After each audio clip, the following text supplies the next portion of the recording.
Jonriel Casimero mga boss may matinding paalala sa tinaguriang Philippine looper na si Ferdinand de la Merced. Ayon kay Jonriel Casimero may panahon pa raw itong si Ferdinand para umatras sa laban kontra kay Bad Boy ng Cebu. Ayon kay Casimero baka daw hindi na matutuloy ang pag-iikot nitong si Ferdinand sa buong Asia. Ito ang kumpletong pagkasabi ni Cuadro Alas mga boss.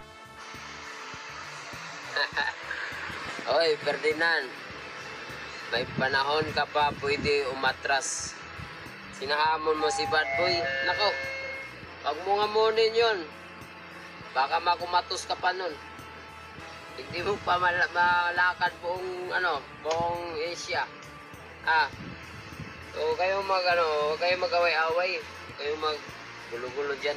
Alam nyo na yung klima ng panahon natin, nagkagulo na kayo nagkagulo-gulo pa.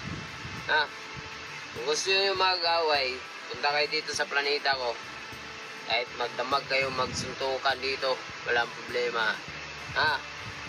At wag mo hinahamon si Bad Boy na pag matamaan ka dun, delikado pa, makumatos ka dun. Paalala lang. Hindi mo malakad buong Asia dito sa Pilipinas kung pag malaban ka kay Bad Boy, nako.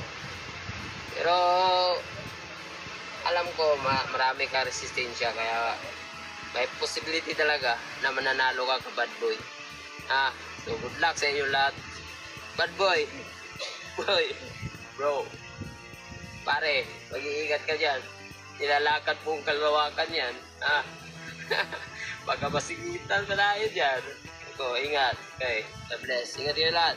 Gang, Cuadro Alas. Samantala mukhang hindi na mapipigilan ang laban nila Bad Boy ng Cebu at itong si Ferdinand mga boss dahil naghahanda na ito. Sumabak na sa isang training sa Cebu para daw yan sa charity ang kanilang laban. Alam naman po natin ang nangyari sa Cebu, talagang hinagupit ng bagyo nitong mga nakaraang araw. Kaya kung matutuloy ang laban ng dalawa, siguro suportahan na lang natin para ang kikitain sa event na yan ay mapupunta sa mga nasalanta sa Cebu. Maraming salamat po mga bossing.